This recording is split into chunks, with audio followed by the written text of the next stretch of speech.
Amen. Ejo twize iki? Inzego dusengera mu buri muntu ugomba kushaka kumenya uri mu rwego ruhi. Uracyari mbasengera mu mubiri, si bibi twese niho dutangirira, ariko ikibi ni ukwaguma ukabubaka inzu yawe ukashako na parafo kumva ko byarangiye ukaguma mu mubiri. Mubiri si wacu, si wari gakondo yacu. Dukomeze. Uyu munsi tugiye kwiga ikindi kintu, gusenga mu mwuka. Turiga imbaraga zo gusenga, dusengera mu mwuka. Imana ishimwe cyane. Excuse me. Uyu munsi tugiye kwigira hamwe tubone impamvu ituma tugomba gusenga mu mwuka. Ni ngombwa. Mu Cyongereza we can say the reasons why we must gusenga. Niba warakijwe umukristo, gusenga dusengera mu mwuka ni ngombwa, birenze n'itegeko. It is a must. Yesu nashimwe cyane. Iyo wumvise ijambo mu Cyongereza basemo a must, sinzo barita cyita mu Gifaransa cyangwa no mu Kinyarwanda bavuze ko ni ngombwa, menya ko nakundi twakora ibishoboka byose, dukora ibishoboka byose kugira ngo dusengera mu mwuka. Imana nishimwe cyane. Reka tugiye kubona impamvu nyinshi zitandukanye ibyanditse byerekana impamvu tukwiriye, atari kuba tukwiriye gusa, ariko ari ngombwa, ari byo tugiye guharanira, gushaka, gusengera, kwifuza, kuririra Imana, gutakira Imana, kugira ngo tuzamure tugeze ku rwego aho dusengera mu mwuka. Imana nishimwe cyane. Yesu ashimwe cyane. Impamvu ya mbere tugomba gusenga mu mwuka, kuko Imana dusenga ni umwuka. Yohana, dusomere papa vuba, Yohana igice cya 4:24. Impamvu ya mbere tugomba gusenga mu mwuka, nuko Imana dusenga ni Imana ni umwuka. Musomere vuba imirongo tugiye kusoma ni myinshi, afite amakaramu mwitegure kwandika. Yohana 4:24. God is spirit, and those who worship him must worship him in spirit and in truth. Imana ni umwuka, n'abayisenga bakwiriye kuyisengera mu mwuka no mu kuri. Good. Imana ni umwuka, n'abayisenga bakwiriye kuyisenga gute? Ntibakwiriye kuyisenga basengera mu mubiri, basengera mu bwenge bw'ikinya bw'abantu cyangwa ubwenge bw'isi. Imana ni umwuka, n'abayisenga bakwiriye, bagomba kuyisenga basenga mu mwuka no mu kuri. Mana, reka ubuntu bwawe bwuzure Yesu, twigishe ubwenge bwawe, umuka wawe asesekare muri uyu mwanya, utwereke amabanga yawe, utwereke iwacu ibyacu, mu izina rya Yesu Kristo, amen. So aho niho dutangirira, nuko Imana yatuhamagaye, Imana yatuhinduye abana bayo, Imana yatubyaye tuzana mu rugo rwayo, mu bwami bwayo, mu muryango wayo. Iyo Mana ni umwuka. Umuntu wese agiye kuyiramya, agiye kuyisenga, agiye guhimbaza, agomba kubikora mu mwuka. Iyo bitakoze mu mwuka ntibyuzuye. Ijambo rimwe ravuga ati cyabyawe n'umubiri, cyabyawe n'umwuka n'umwuka. Kandi ijambo rimwe ravuga ati inyama n'amaraso ntibisobora kuragwa ubwami bw'Imana. Iby'ukwisi bigarukira ku isi, iby'umubiri bigarukira ku mubiri, iby'ubwenge bw'abana bigarukira ku bwenge bw'abana b'abantu. Ariko iyo tuza gusenga iyo Mana yaduhamagaye, yaducyunguza amaraso y'umwana we w'ikiro, iduhindura abana bayo, ituhindura abana bayo, ituhindura ibyaremwe bisha. Yaratuhamagaye, yaraturemye, yaraducunguye, yaduhindura ibyaremwe bisha, ituhindura ibyaremwe by'umwuka, kugira ngo dusobore kugira relation hamwe nayo, kuvugana nayo, kuganira nayo, gushikirana nayo, kuko ni umwuka yaturemye. Turi imbyuka, turi ibyaremwe bisha, turi ibyaremwe by'umubiri, by'umwuka. Vuga ati amina. Iyo niyo mpamvu ya mbere ari ngombwa gusenga mu mwuka, kuko Data ashaka abamusenga mu mwuka no Good. That's number one. Number two. Impamvu ya kabiri tugomba gusenga mu mwuka nuko ubwami bw'Imana n'ubwami bw'umwuka, kandi ubu bwami ni bwami bwacu. Jambo rimara avuga Amakolosayi igice cya 13 ati Imana yaraducunguye dukura mu bwami, yaratubatuye dukura mu bwami bw'umwijima ituzana mu bwami bw'umwana wayo ikunda. Uyu munsi twebwe abakizwe twese turi mu bwami bw'Imana. Hari ubwami teritwari tuzajyamo mu ijuru tuvuye mu mibiri, ariko umuntu wese wakiriye agakiza deja uri mu bwami bw'Imana. Vuga ati amina. Ubwami icyo bita ubwami naba ari teritwari gusa, ubwami ufite n'icyo bita influence. Ubwami bw'Imana buri omnipresent. Aha burahari kuko Imana iri omnipresent. Ahari presence yayo, ubwami bwayo burahari, kuganza kwayo kurahari, kiganza cyayo kirahari. Aha twicaye muri uyu mwanya ubwami bwayo burahari, kuganza kwayo kurahari, muka wayo arahari, so ubwami burahari. Vuga ati amina. Imyuka yacu ifite connection n'ubu bwami. Imana nishimwe cyane. Ni impamvu ijambo rimwe aravuga atarazamuranye na Kristo twicaranye nawe mu myanya y'umwijuru. Imana nishimwe cyane. Are we together? Muranye bashuti. So ubwami twahawe, ubwami dukorera, ubwami turimo ni ubwami bw'umwuka. Iyo niyo mpamvu tugomba dusengera mu mwuka kugira ngo dusobore kugira relation, kugira contact, gukorana, kumva ububwami, kugendana nabo. Vuga ati amina. Kumva imbaraga zabo, gukorana nabo, kugendana nabo. Tugomba kuba dusenga mu mwuka, dusengera mu mubiri twamenya ko bubaho. Vuga ati amina. Abagenda mu nyama n'umubiri nibazi ko ubwami bw'Imana buriho. Kuri bamwe ubu nivuga ati ubwami bw'Imana bwicaye hagati yacu ahangaha, kuri bamwe yakebuka ese buri he ko nabo tubona. Yesu yice ijambo Luka cya 17:20 arabwira abafarisayo arabiza ati ubwami bw'Imana nabari bugushakisha ati ese buri hehe ko nabo tubona. Yavuze ati ubwami bw'Imana buri hagati yanyu, nyamara ntibabubonaga. Imana nishimwe cyane. Vuga ati amina. So ubwami bw'Imana aha twicaye aha burahari, burategeka. Ewe nibe turimo turakora ni ubwami burimo burakora. Iyo mbwiriza si umuntu abwiriza. Paulo yavuze si jewe ukiriho ni Kristo ariho muri je. Ibyo turimo turakora si nyama n'amaraso, ni ubwami burimo bukora budukoreramo. Abatuyobora kuramya, abatuyobora gusenga, si nyama n'amaraso zibikora. Hari ubwami butubyagire butwicayemo aribo budukoreramo. Vuga ati amina. Ubwami twahawe ni ubwami bw'umwuka.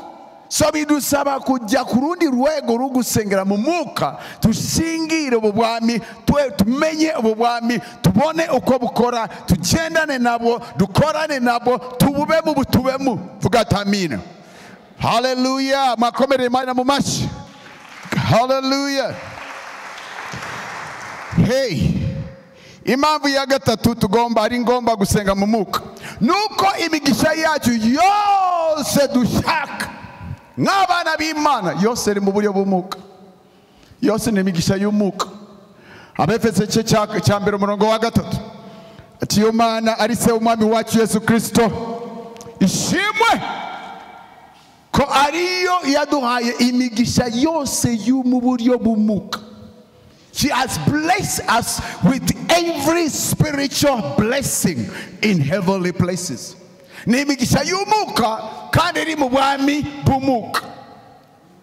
So iyo ubuzima bwacu tubucungira mu mubiri, imigisha yacu nishobora kuyishingira. Vuga ati amina.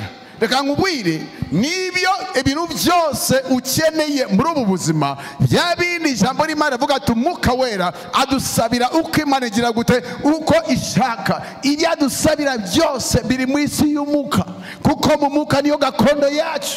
Gakondo yacu nabarahanga ubuzima bwacu bose aho buva bugana, rwaba urushako rwiza, yaba amafaranga meza, kaba akazi keza, yaba amahoro meza, baba ubuzima bwiza, nibyo tubona bifatika tuzabona na bitangirira mu mubiri bitangirira mu isi y'umwuka.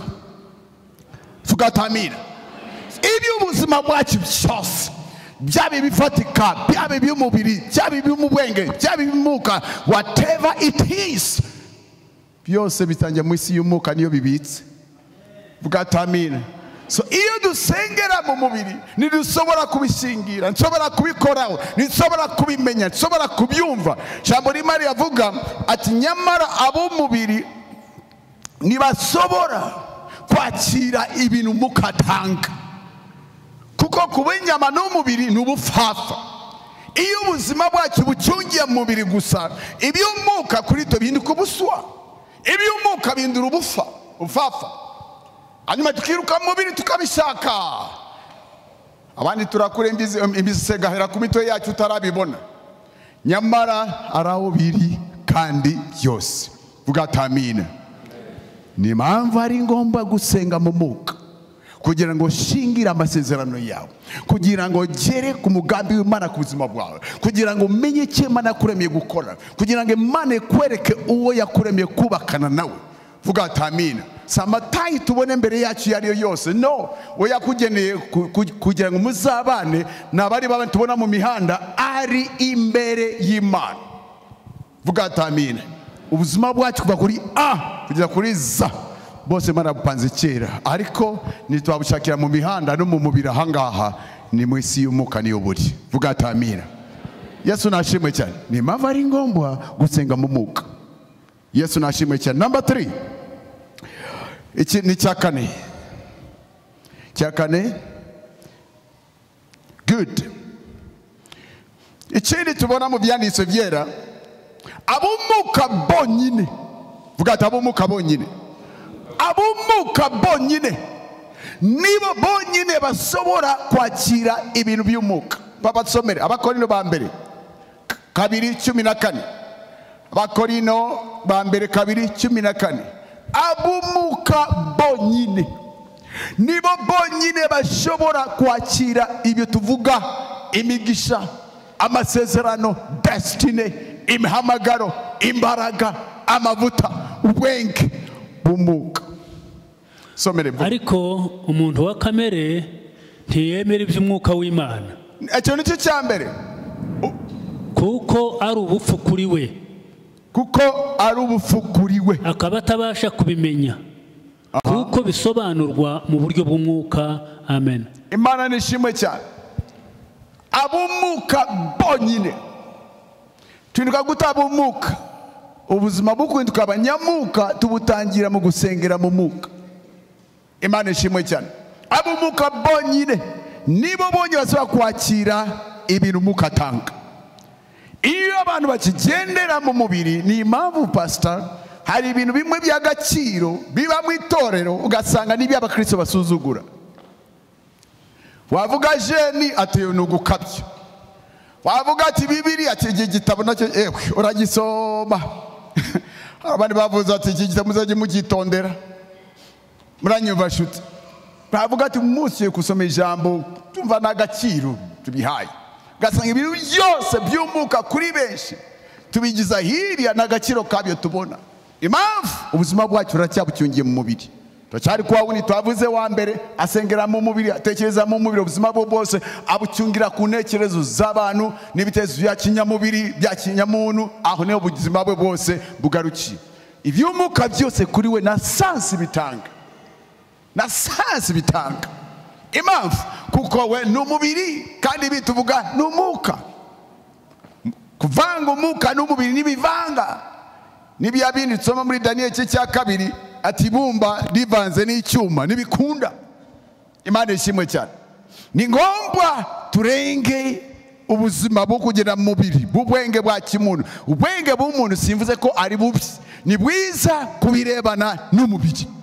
Ubwenge bw'isi ni bwiza kubirebana n'isi, ariko hari ubundi bwenge buri hejuru y'ubwenge buri mu isi, kuko bwo mu ijuru ubumuka nibo bwaremye ubwenge bwo mu isi. Tugatamina. Jambo rimwe rivuga ati kwizera kuratwigiza kutubwira yuko ibintu byose bigaragara ibiboneka byaremwe n'ibitagaragara, byaremwe n'ijambo ry'Imana. se ibintu byose biri physique byaremwe n'ibintu biri spiritual ugatambira n'ubu bwenge dufite ku isi bwaremwe n'Imana y'Umwuka. Ibyo tubona mu isi byose byavuye mu isi y'Umwuka. Imana yavuye mu ijuru irema isi ifatika. So isi y'Umwuka ubwami bw'Imana nibo buri spirit buri hejuru y'ibindi byose. Ni impamvu dukeneye kubaha ubu bwami tukabwingiramo bukaba ari nabwo bukoresha ubwenge dufite ahangaha ku isi. So that is number 3. Imana ishimwe. Number 4.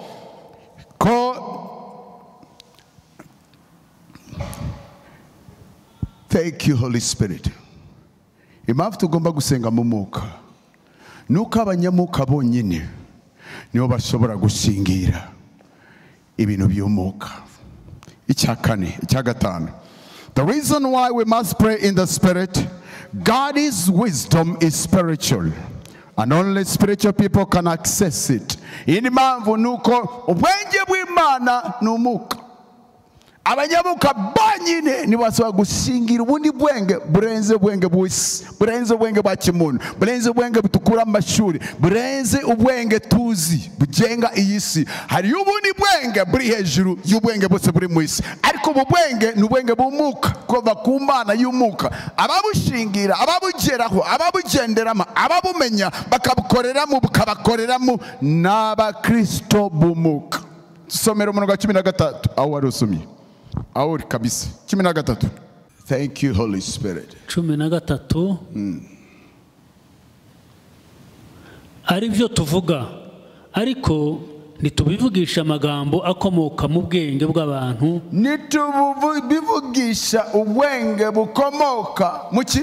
Aho mu bantu. Bukomoka mu bantu. Ahubwo tubivugisha akomoka ku mwuka. Tubivugisha ubwenge bukomoka ku mwuka. Dusobanuza iby'umwuka bindi. Tusobanuza iby'umwuka tubisaba iby'umwuka bindi. Aho yabuze ko nagasobanura ariko ubundi yarimo aravuga ati tusobanura iby'umwuka tubisobanurira abanyamuka. Tusobanura biki?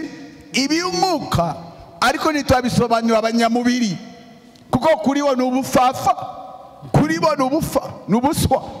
Ariko iby'umwuka tubisobanurira abanyamuka. Yes. Ati ibi turimo tuvuga yarimo avuga ibiki? Ibi amaso atarabona, ibi amatwi atarumva, ibi mitima n'ubwenge bw'abantu birasobora gushingira. Ati ibyo nibyo Imana yabikiye abagira gute? Abayikunda. Nyamara mu gihe tubisobanura tubigisha nabo tubisobanura twese ubwenge bw'abana b'abantu, tubisobanura twese ubwenge bw'umwuka.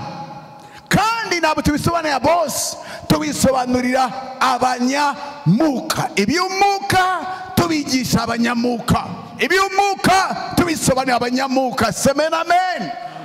Niyo mpamvu ari ngombwa mwana w'Imana kwiga, kwimenyereza, kwitoza gusengera mu mwuka. Kuko hari ubundi bwenge atari ubw'abantu, hari ubundi bwenge butava mu za kaminuza, hari ubwenge bwaremye ubwenge bw'abana b'abantu, hari ubwenge bwakoze ibyo byose tubona n'ubwenge bw'Imana. Kandi Imana ishimwe ragashimwa kuko yatwemereye ko nitugira mu mwuka ubwenge bwayo buzakora mu buzima bwacu. Nibo budusobanuriye imigisha yose, nibo budusobanuriye imigambi y'Imana ku buzima bwacu, nibo budusobanuriye ibyo Umwuka Wera asenga nk'uko Data agira gute ashaka ku buzima bwacu. Tumukomere mu mashi. Hari ubundi bwenge biro inshuti mwicaranye mu birata, hari ubundi bwenge atari ubw'abantu, hari ubundi bwenge atari ubwenge bw'abana baba, hari ubundi bwenge ukeneye mu kazi kawe, hari ubundi bwenge ukeneye muri yango wawe, hari ubundi bwenge dukeneye muri iyi si. Iyi si harimo ingorane, abarundi babita ingorabahizi, abo ibyo na Kinyarwanda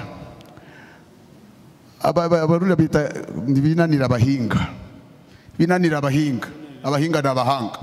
Yesu ashimwe cyane. Hariyo ibibazo by'ingutu muri isi yose bitagira solution, ariko bibazo umuntu nka Yosefu kugenda imbere y'umwami agasobanura, akazana igitekerezo kimwe kikazana ubutunzi busobora gutunga isi yose. mu myaka 14 ubwenge bari bw'abantu si ubw'abantu vuga si ubw'abantu hari ubundi bwenge. Daniel ajya muri Babiloni umwanya agiye kumusuzuma asanga ubwenge bwe bukubye ubw'abanyababiloni inshuro 10. Ni bari bw'abantu kwijambo ry'Imana ravuga ataba basore basadraki na Daniel Imana ibaha ubwenge. Hari ubundi bwenge inshuti z'Imana atari ubw'isi, atari ubwenge bw'abana b'abantu, ubwenge bw'Imana. Nyamara ubwenge bw'Imana ibuha abanyamuka. Ni impamvu ari ngombwa gusengera mu mwuka. Iyi ni impamvu tugomba gusengera mu mwuka. Kwiga gusengera mu mwuka nuko ijambo ry'Imana ari umwuka. Yohana 6:63 Mwami Yesu yaravuze ati amagambo mvuga n'ubugingo kandi n'umwuka. Iri jambo ry'Imana in fact past impamvu rigora benshi nuko turisomera mu mubiri nyamara iri dusoma atari umubiri. Iryo si jambo ni impamvu ibinyamakuru bitorohera gusoma. Niba rotaramenye impamvu ituma ufata Bibiliya ugasinzira kayifata ukareba imirari muri Bibiliya ukayifata ukayiryamamu, ariko wafata ikinyamakuru imvaho cyangwa n'imiseso n'ibikibaho igihe.com bugingo.com wajya kuri iyo binyamakuru ukabisoma ukabimara ukajya kuri WhatsApp n'ahandi hose ewe wabijyamo ugakanguka wafata Bibiliya ugasinzira. Impamvu bya bintu bisoma bikakuryohera kuko ni iby'umubiri. Nibiki? Ni iby'abana b'abantu n'amagambo y'abantu ni ijambo ry'abantu n'ibinyama n'amaraso. Iyo bisomye umubiri wawe it can appreciate, you can identify with it. Ariko ijambo ry'Imana si nyama n'amaraso, ijambo ry'Imana n'umwuka. Yes, you have that ijambo ryanjye n'ubugingo kandi n'umwuka. Abanyamuka bonyine nibo barijyamu hakarijyamu akaringiramo akarijyamu. Haleluya. Ni impamvu n'abanyamuka iyo atangiye kurisobanura webaza ko ese bya bindi avuga niyo ya Bibiliya twasomaga tusanzwe dusoma n'ibindi byose ese birimo kandi birimo. Ni impamvu Dawudi yavuze ati Mana humura amaso yanjye kugira ngo menye ubutunzi buri mu ijambo ryawe. Bisaba amaso y'umwuka guhumuka, bisaba gusengera mu mwuka kugira ngo rusobore kurisoma rihinduka ubuzima, rihinduka amazi y'ubugingo kuri twe no mu buzima bwacu. Imana ishimwe cyane. Turakomeza kureba impamvu zituma dusengera mu mwuka. Iyi ni impamvu tugomba gusengera mu mwuka kuko natwe ubwacu turi imyuka. Imana nishimwe cyane. Somere Yohana 3 umurongo wa 5 wa 6. Impamvu tugomba gusengera mu mwuka turi imyuka, turi ibyaremwe by'umwuka. Iyo ni impamvu tugomba gusenga mu mwuka. Yesu arabasubiza ati ni ukuri ndababwira yuko umuntu utabyawe n'amazi n'umwuka atabasha kwinjira mu bwami bw'Imana. Ikibyarwa n'umubiri nacyo ni umubiri, ikibyarwa n'umubiri nakundi n'umubiri, nikibyarwa n'umwuka nacyo ni umwuka, ikibyarwa n'umwuka nacyo ni umwuka. N'umwuka. Amen. Vuga tamina. Vuga ndumwuka. Subiramo ndumwuka. Nuye mu mubiri mfite ubugingo. Impamvu ari ngombwa gusenga mu mwuka kuko icyaremwe gisha n'umwuka. Vuga tamina. Aho niwe je navugaga gakondo yacu ni mu mwuka. Turi ibyaremwe cy'umwuka, turabana b'Imana, dufite kamere y'Imana atari yisi atari y'umubiri, ni kamere y'umwuka. Imana ishimwe cyane. Vuga tamina mu Kristo. Kuko turi imyuka, turi ibyaremwe by'umwuka, we are spirit beings. Niyo mpamvu ari ngombwa niba turi imyuka uri umwuka ni ngombwa ko witoza muka gutoza tugakura tukiga gusenga mu mwuka kuko turi imyuka. Vuga tamina. Umubiri nkuko nabivugejo umubiri nizi tubamo. Hari amagambo menshi asobanura umubiri. Ahandi bira bita umubiri iwita ihema, ahandi yita inzu y'Imana. Vuga tamina. So iyi mibiri ni inzu ariko umuntu ni umwuka. Nicyo gituma tugomba gusenga mu mwuka. Imana nishimwe cyane. Another reason, impamvu nshuti iyi muyandike tugomba gusenga mu mwuka, kuko abo tunigana nabo si inyama n'amaraso. Abo tunigana nabo si inyama n'amaraso. Ijambo rimwe tubwira mu Efeso 6:12. Abefeso 6:12. Abo tugwana nabo, ibyo tugwana nabyo, ibyo tunigana nabyo, ibyo tuhinyuza si ibinyama n'amaraso. Abanzi bacu si ibinyama n'amaraso. Ibitera imiryango n'abana bacu n'abana banyu n'abari inyama n'amaraso. For we do not wrestle against flesh and blood, but against principalities, against powers, against the rulers of darkness of this age, against spiritual hosts of wickedness in heavenly places. Murongo wa 12. Abefeso 6 murongo wa 12. Haravuga ngo kuko tudakirana n'abafite amaraso n'umubiri, ahubwo dukirana n'abatware n'abafite ubushobozi n'abategeka isi y'umwijima n'imyuka mibi y'ahantu ho mu ijuru. Harimwe ubona abakurikiye televiziyo, mo bari kuri televiziyo kabona Abapalestina barakaye cyane bafasha amabuye barimo baratera abanyishyira, kandi abo batera bafite za Kalashnikov, bafite za machine gun, afasha amabuye yarakaye arimo aragira gute, aratera amabuye, kandi abanatera abo bafite iki, intwaro, bafite imbunda. Inshuti, uko niko bimeze, uko niko pasa bimera. Umukristo yaterwa agasengera mu mubiri, nyamara abagwana nabo anigana nabo nabachi ni imyuka. Ni miki? Ni imyuka. Ntushobora gukoresha intwaro z'umubiri kugira ngo gwanye undi w'umunyamuka afite intwaro z'umwuka. Ntushobora gukoresha ubwenge bwa kinyamubiri ugwanye abari mu mwuka. Amen.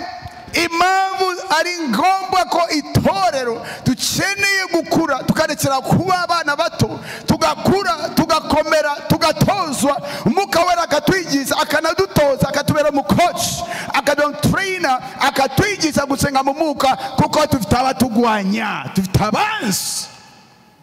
Imiryango yacu ifite abanzi. Arabanzi b'abana bacu, arabanzi b'ukuri, arabanzi bagwanya itorero, arabanzi bagwanya ibiza, kandi ababanzi nabambaye umubiri n'amaraso. Vuga amina. Tumve imiryango isenyuka ariko tumenye ibyari byo abitera. Ati ikibazo n'umugabo ararakara cyane, birenze kurakara, hari ikindi kiri inyuma yabyo. Ingo zikabura amahoro, abana bakishora mu biyobyabwenge, inzoga zikajya zikarongora abagabo, ibindi byose sosiyete kononekara, amatorero akagwana bagacyanamo, inamba zikaba intambara ku zindi. Ingorane nyinshi tubona muri ubu buzima, ikibazo ni kimwe gusa, abatugwanya nabo bambaye inyama n'amaki, nabo bambaye inyama n'amaraso. Vuga amina. Niba abo tunigana nabo, abo dukirana nabo, ibinigana n'umuryango wawe, ibinigana n'umugabo wawe, ibinigana n'umugore wawe, ibinigana n'abana bawe, n'igihugu, n'itoro, niba atari inyama n'amaraso ari imyuka, ni ngombwa ko tugomba kwiga gusenga mu mwuka, kugira ngo battlefield tuyikure mu mubiri tuyijyane mu mwuka. Tere tugwaniraho tuyikure mu mubiri tuyizamure mu mwuka. Kandi tere yacu mu mwuka ntabwo ari tere kumwe na Satani. Oya, tere yacu mu mwuka iri aho Kristo yicaye ku buryo bwa Data. Iyo niyo tere tugwana tuhagazeho. Abanzi bacu bose bari munsi, ariko dusengera mu mubiri tuba hasi, abanzi bakaba hejuru yacu. Ariko dusengera mu mwuka tucarana na Kristo, tukorana nawe, tugategekana nawe, tukagwana hamwe nawe, abo tugwanya baba munsi y'ibirenge byacu. Komera Imana mu mashyi. Ni ngombwa, ni ngombwa, ni ngombwa. Kandi inshuti wumviriza, The moment you take your battle in the spiritual realm, victory is a guarantee. Igihe cyose ntambaro yikuye mu biro kayijyana mu dimension y'umwuka, intsinzi ni garanti iraboneka. Aho niho tubona ati pera baramufunze, itorero ririmo rirasenga, mukanya marayika yamanutse yamukuye muri prison. Ayo si amasengesho y'inyama n'amaraso. Petero na Paulo na Sila babakubise mu buroko, bari mu nijoro barasenga, prison yanyeganyeze, misingi iranyeganyega, barasohose. Aya masengesho si ay'inyama n'amaraso. Petero Yohana barabatotse, barabakubita bashyira mu buroko, bavuye basenze bagenzi babo, barasenze icyo babibonye basengera mu byanditswe. Ni amasengesho y'umwuka, mu kanya gato imbaraga ziba zamanutse, bose buzuye umwuka wera, bavuga ijambo ry'Imana bashyize amanga menshi. Ayo si amasengesho y'inyama n'amaraso. Itorero dufite abatugwanya, dufite abanzi b'ukuri, hari abanzi b'imiryango, hari abanzi b'inshako zihagaze neza, hari abanzi b'ukuri, hari abanzi b'itorero nyamara bambaye imibiri n'amaraso, bari mu mwuka. Kugira ngo tubaneshe, tukataze, tukomeze umugambi w'Imana, tugomba kwiga gusenga mu mwuka. Iyi ni mpamvu tugomba kwiga gusenga mu mwuka, nuko n'intwaro zacu zose ni iz'umwuka. Abefeso 6:6 ati nuko rero mureke twambare intwaro zose. Vuga atamina. Intwaro zose zande z'Imana. Dusome duhere ku 13. Nuko rero mutware intwaro zose z'Imana kugira ngo mubashe gukomera ku munsi mubi, kandi murangije byose mubashe guhagarara mudatsinzwe. Good. Now tekereza ati dutware ahandi umurongo kuri cyo bavuga twambare intwaro zose zande. So intwaro z'Imana nizo mubiri, musubize inshuti, nizo mubiri. Ese intwaro z'umwuka wazambara gute uzishyira ku bwenge bw'umubiri? Birakunda se? Nabo zinakwira. Vuga atamina. Intwaro z'Imana niz'umwuka, tuzambara mu buryo bw'umwuka. Niyo mpamvu tugomba kwiga gusenga mu mwuka. Wa muntu wawe w'umwuka iyo atangiye gusenga, niwe asobora kwakira intwaro z'Imana zose, akazambara kandi agasobora kuzikoreramo. Agira gute?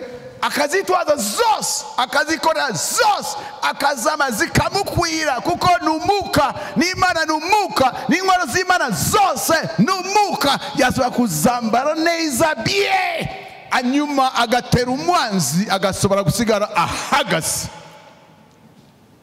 Isobora gutwara intwaro z'Imana n'ubwenge bwa kimuntu. Nibikunda niwazambika ubwenge bwa kimuntu nawe bikwiranye. It's impossible. It doesn't work unless we learn twige gusengera mu mwuka, kugira ngo dusingire izo ntwaro zose, tuzambare kote zose, dusobore guhagarara imbere y'umwanzi nidutsindwe. Vuga atamina. Ikindi, Abakorinto ba kabiri kuva ku murongo, Abakorinto ba kabiri 10 kuva ku murongo wa 3, kozi w'Imana Paulo aravuga ati nubwo tugendera mu mubiri, ariko ibigwanyisha vyacu nabari bimwe. Datsomere Abakorinto ba kabiri 10 kuva ku murongo wa 3. Mbere kindi mpamvu tugomba gusenga, dusengera mu mwuka. Nubwo musobora no kurangiza kare, tubonera umwanya wo gusenga. Abakorinto ba kabiri 10 no ku murongo wa 3 haravuga ngo nubwo tugenda dufite umubiri w'umuntu, nubwo tugenda dufite iki? Abasobanuye neza. Uko tugenda dufite umubiri, ariko twebwe nabo turi umubiri. Nubwo tugenda tugize gute? Dufite umubiri, ariko twebwe nabo turi umubiri. Uvuga ninde? Twebwe ab'umwuka dufite iki? Umubiri. Ariko nubwo tugenda twambaye umubiri, twebwe turi umwuka. Komeza. Kuko intwaro zacu n'intambara yacu atari iz'abantu, ahubwo imbere y'Imana zigira imbaraga zo gusenya ibihome no gukubita hasi. Dukubita hasi impaka n'ikintu cyose cyishyiriye hejuru kurwanya kumenya Imana, dufata mbere ibitekerezwa mu mitima byose ngo tubigomorore Kristo, kandi twiteguye guhora kutumvira kose ubwo kumvira kwanyu kuzasohora. Amen. Tukomere bana mu mashyi menshi. Tugenda twambaye umubiri ariko nabo turi umubiri bakundwa. Vuga ati amina. Abatubona tusa n'abandi, abatubona babona inyuma, babona umuntu w'inyuma ari umubiri, ariko nyamara bakundwa nabo turi imibiri. Vuga nabo ndi umubiri. Imbere muri uyu mubiri, imbere muri ribumba ripfa, imbere muri uyu muntu abora agapfa, hariyo undi muntu w'umwuka atabora, adapfa, adahera, yabyawe n'Imana, ari icyaremwe gishya. Imbere harimo umuntu. Kubitahanga imbere harimo undi muntu. Ibyanditse birabivuga n'ubwo umuntu wacu w'inyuma apfa, ariko imbere hariyo undi muntu yaremwe mu shusho y'Imana, ntabwo apfa, asa n'Imana, yaremwe n'Imana, niwe yacyunguwe, niwe cyaremwe gishya. Uwo nguwo ni wakwiriye kwiga gusenga, agasenga mu mwuka. Kandi uwo nguwo hari intwaro akoresha. Ijambo ry'Imana intwaro akoresha, ijambo ry'Imana riravuze ati zifite imbaraga. Semena amen. Zifite iki? Imbaraga. So bakundwa bice muri iyi nzu hari intwaro z'umwuka, hariyo zikarachinikov, zikatusha, hariyo zi rockets. Muranye bashuti ziki sumuka. Kandi aravuze ati zongi zifite imbaraga mu mana nyinshi, mu buryo zifata miri n'ibyo abantu batekereza imigambi mibi byose bizifata miri, bisenya ibihome, bigakubita hasi maka, na buri kintu cyose cyishira hejuru yo kumenya Imana, zigahora butumvira kose. Uwo nizo ntwaro bigwanyisha umuntu wacu wembere afite. Vuga tamina. Oh my God. Iyo niyo mpamvu ari ngombwa ko nshuti dukeneye kwiga gusenga mu mwuka. Hari nabo tuyobora ukabona baragoye biteye ubwoba. Ntidukeneye kugwana n'abantu, dukeneye intwaro z'umwuka. Vuga tamina. Ndavuze dukeneye iki? Intwaro z'umwuka tukazambara mu masengesho. Iyo dusengera mu mwuka nitumenya ibitekerezo by'abantu ukuntu bihindurwa bikagomorerwa Kristo. Nitumenya aba Paulo ukuntu bahindurwa, abagwanyaga Kristo bagagenda kubwiriza Kristo. Semera amen. Nabo tumenya ku buryo Paulo yarahindutse, yarakijijwe, inuma barazibwira ati wa muntu cyagipinga yakijijwe, baravuga ati oya ntidushobora kwizera. Barunaba amujyana mu ntumwa, ariko zose zaramutinyaga. Babonaga ko ati uyu muntu ntabashoboka, ariko mu itorero hari abasenga mu mwuka. Wa wundi watoteze itorero, umunsi umwe Kristo ahura nawe, imitekerereze arayihinduriza. Bugiye gucya mu gitondo yarimo abwiriza, wa wundi yagira gute? Yagwanyaga. Hari izindi imbaraga zihindura imitekerereze y'abantu. Hari izindi imbaraga zikubita hasi amafilosofi, zikubita hasi ibihome, zikubita buri kintu cyose cyishira hejuru kugwanya kumenya Imana. Hari izindi imbaraga, ariko ziboneka gute? Hari intwaro twahawe. Tuzishingira gute? Iyo dusenga mu mwuka nibo tuzishinga, tukazifata, tukazikoresha, abantu bakabagomorera Kristo. Ibitekerezo bikahinduka, ibitekerezo bya kamere, ibitekerezo bya kimuntu, ibitekerezo by'umubiri, ibitekerezo bipfuye. Imana ishimwe cyane. Ibitekerezo byose tukabigomorera Kristo. Imana nishimwe cyane. Ndi hafi kurangiza. Hallelujah. Thank you Holy Spirit. Hallelujah. Impamvu tukwiriye gusenga mu mwuka kuko n'imbuto Imana idushaka mu n'imbuto z'umwuka. N'imbuto ziki? Imbuto tugomba kwera tugaragaza imbere ya Data wacu, nazo nabari imbuto z'umubiri n'imbuto z'umwuka. Niyo mpamvu ari ngombwa gusenga mu mwuka. Kudasenga mu mwuka pastor, twakomeza tukereza umubiri, tukarenzaho, tukabeshanya, buri umwe akabesha undi. Ariko nshuti, tutasenga mu mwuka imbuto z'umwuka zishobora kugaragara. Vuga ati amina. Amen. Zishobora kugaragara. Nitwasengera mu mubiri hanyuma imbuto bikabyara imbuto z'umwuka. Ikibyara n'umubiri n'umubiri, kibyara n'umwuka n'umwuka. Amasengesho y'umubiri yabyara iby'umubiri gusa, ntiyabyara iby'umwuka.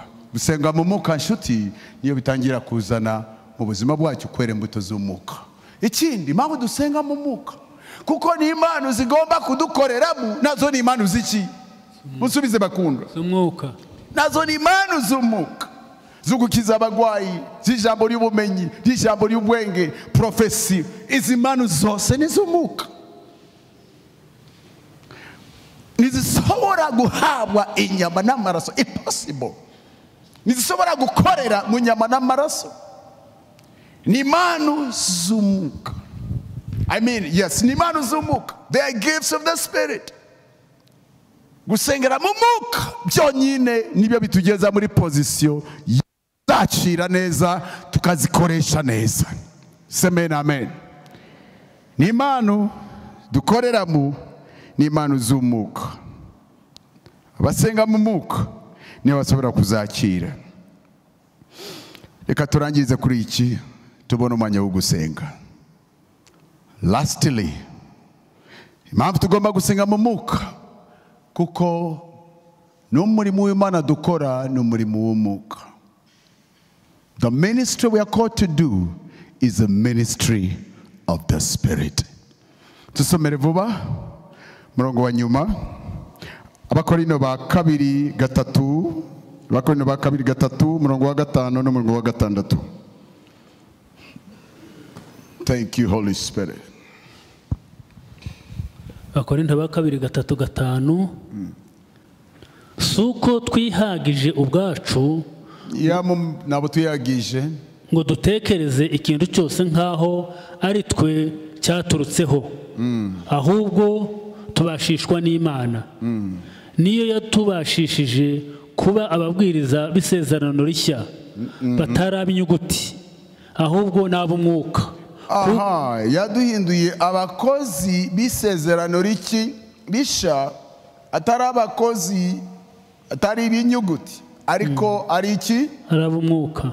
Arab'umwuka.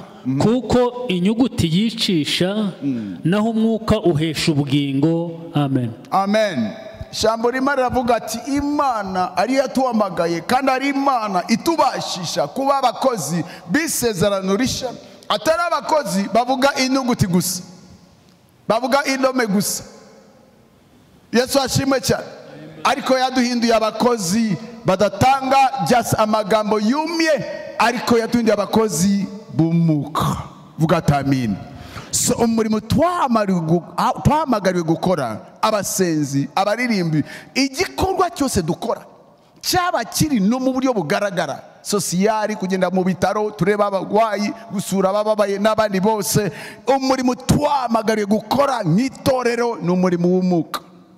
Kandi aravuga ati umurimo w'umwuka niwo wonyine utanga ubugingo. Vuga ati amina. So niyo mpamvu tukigomba kwiga gusenga mu mwuka. Bisobanuye iki? Kuko akenshi tuhagara imbere y'abana tukavuga ko turi abakozi b'Imana, ariko tugatanga iby'umubiri. Kandi ntiwasubira gutanga icyo udafite. Umuntu atanga icyo afite. You can never give what you don't have. You can only give what you have. Ariko ijambo rimwe aravuga ati ikibi byahura n'umubiri. Niba ubuzima bwawe ucyungira ku mubiri n'uwo bugarukira n'amasengesho yagarukira, ntushobora gutanga ikindi kirenze umubiri. Ubuzima bw'amasengesho aho bugarukira n'ibyo korera Imana nibisobora kurenga aho ngaho. Ntushobora gusengera mu mubiri ari wo ugarukira gusa, usobore kugabura iby'umwuka, nibikunda. Umubiri ntushobora kubyara iby'umwuka. Umubiri ntushobora kubyara amavuta, kuko n'amavuta ntabari umubiri, amavuta ni umwuka. Umubiri ntabasobora kubyara revelation, ntushobora kubyara kwishuriwa. Kwishuriwa ni umwuka. Umubiri ntushobora gutanga ubugingo. In fact Yesu yavuze ati umubiri ntacyo umaze. Umubiri ari cyo umaze ku by'umunsi y'umubiri, ariko kubirebana mu isi y'umwuka umubiri ntacyo umaze. Vuga ati amina. Hari ibyo umubiri wahamagariwe gukora n'ibyo mu isi y'umubiri. ariko mu isi mu bwami turi mu bumuka umubiri ntacyo umaze, ntacyo umaze. Niyo mpamvu inshuti dukeneye gukataza, tuve mu rwego, tuve muri club, tuve mu ishuri ry'abasengera mu mubiri.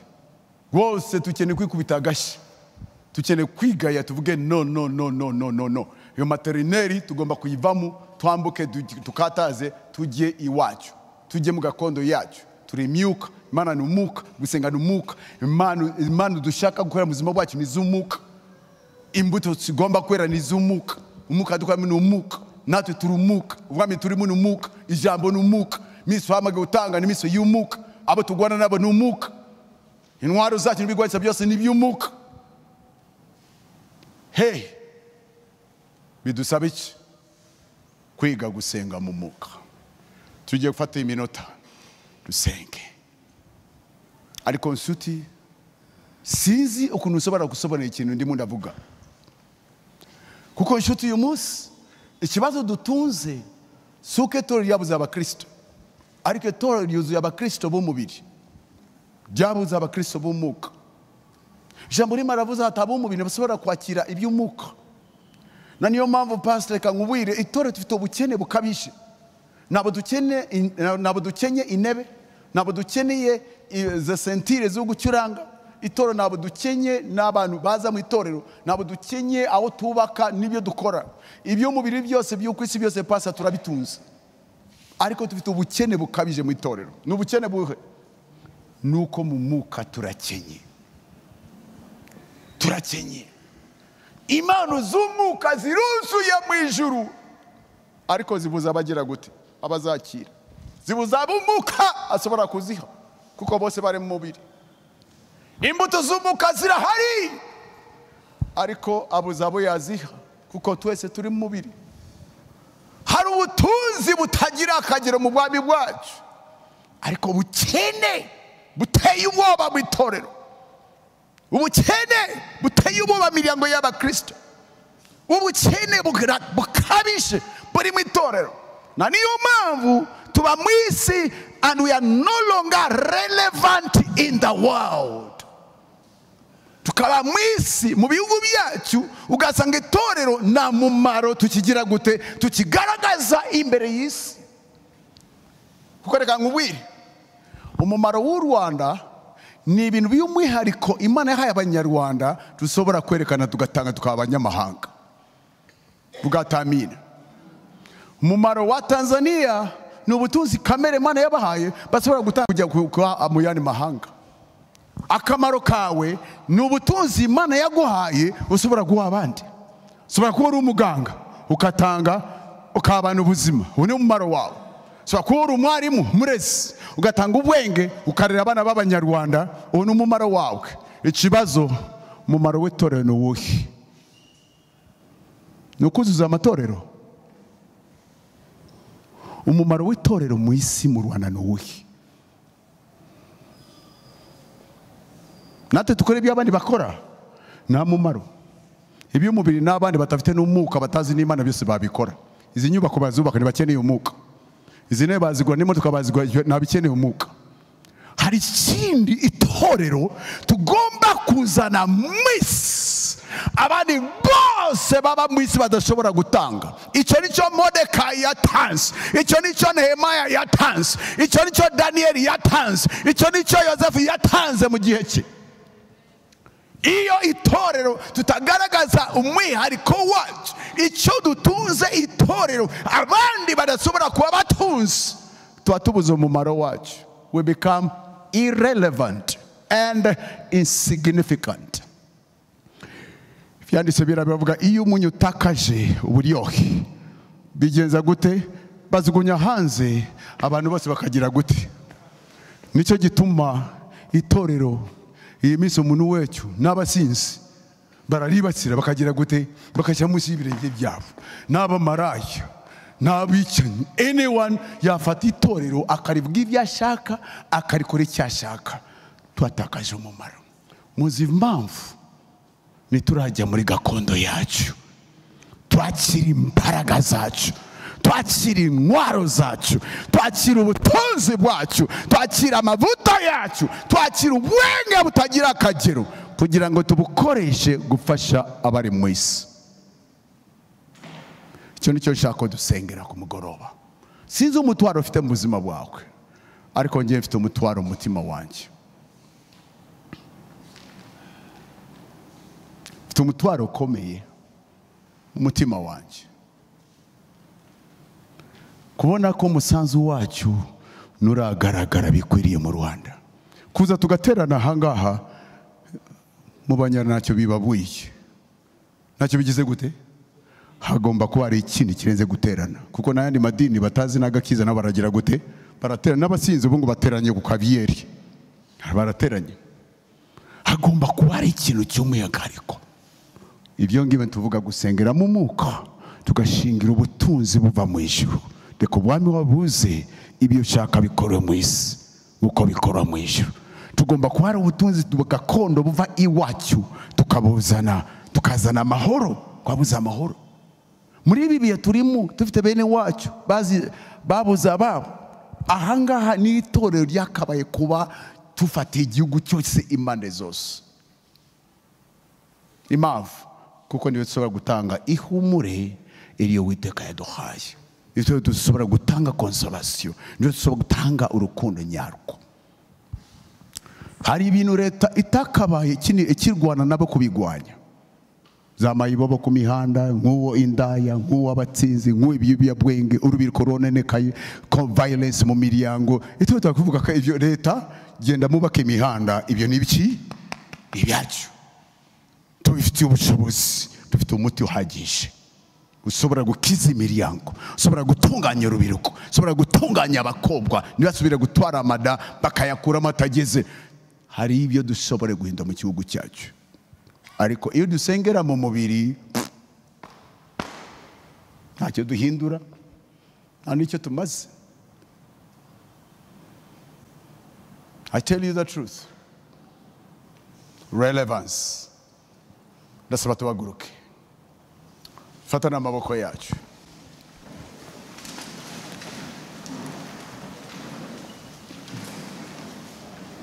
Tugiye gusenga.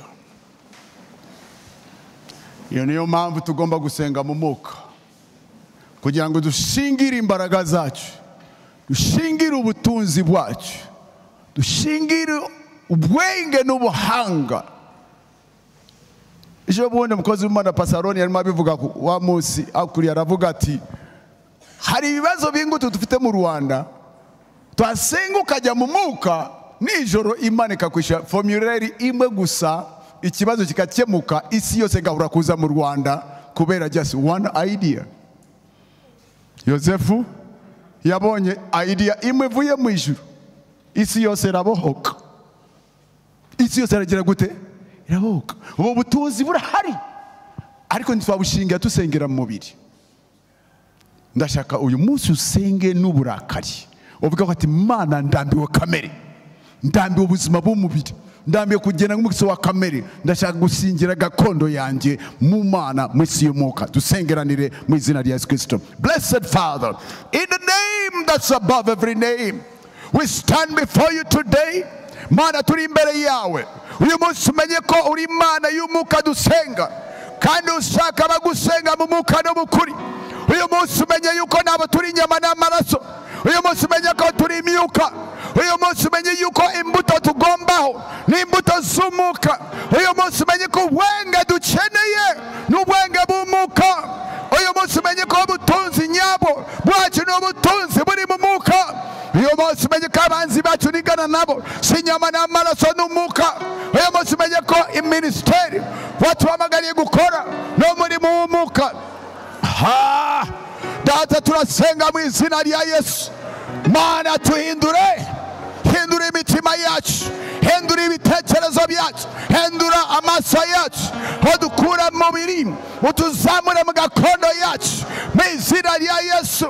Tuhindura abakobwa b'umwuka, abasenzi b'umwuka, abavugabutumwa b'umwuka, abaririmbi b'umwuka, abasosiyali b'umwuka, abapasiteri b'umwuka, abanyamasengesho bumuka mu izina rya Yesu Kristo. Reketelebo sheleba rekeleba sheleba rakataya rabasanda rasakataya rabakose raseketelebosa rakataya rabasanda rasataya laba hey rayelebo shakatarababa rasata rekotarima sanda rasanda rekotaribo selebe rakataraba reketeleba randelebo sakaya lababa reketeleba rababa yakataraba andelebo sekatalaba rabo reketelebo satarababa aga reko sata resekete rabo sate labo saya rasalaba rekatalaba banda rasataka yaraba sakataraba rayaraba satori yarabo sende rekataraba basanda rashalaba rekataraba.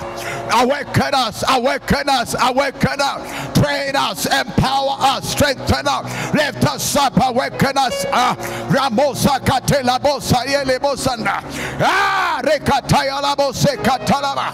Empower us, awaken us, empower us, awaken us, and quicken us. Raise up a spiritual church, raise up spiritual men, raise up spiritual women, raise up spiritual leader, raise up spiritual intercessor, raise up spiritual power, raise up spiritual church, raise up spiritual worshiper in the mighty name of Jesus. That's Hagurusa Miriango Yumuka, Hagurusaba Sensibumuka, Hagurusaba Kolalise Bumuka, Hagurusaba Paseribuka, Hagurusaba Gababumuka, Hagurusaba Sorebumuka, Hagurusaba Kobabumuka, Hagurusaba Gorebumuka, Mizina Yesu Christo, Shelalabo, Rekosa Bakata, Hayarabaka Rabasata, Rasanda Rekose Katoria, Zarea Katoria Rabasanda, Rakataya Rabasokotaya, Resekataya Rabasatombra, Razorabakaya Labosakataya, Resekataya Rabasambrenda, Rasakataya Rabakata, Rasanda Rabakaya Rabasanda, Rasatakaya Rabasokotaraba, Rasanda Rabakaya Rabanda, Resekatarababa. Father, release spiritual wisdom, spiritual understanding, spiritual enlightenment, spiritual power. Rakelebo sakatalababa. Hey! Reketelebosa. Reketelebosa. Reketelebosa. Reselebekatelebosa. Shekateleboseka. Reketelebosaya. Roseketelebosanda. Resekataya labaka. Rasalabakatalaba. Makatalaba sokotar. Rasatakaya rabasanda. Rekataya labasokota. Rasada rabakoya rabasanda.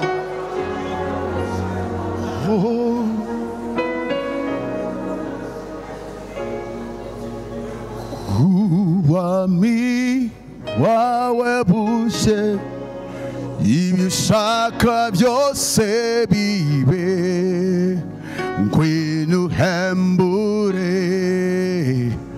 imitima yacu ngwino hembure ubuzima wacu ngwino kize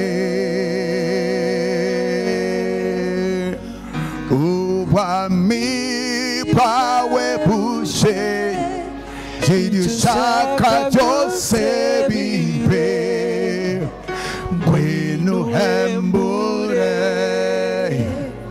itorero ryawe mana ngwino hembure igihugu cyacu ngwino kize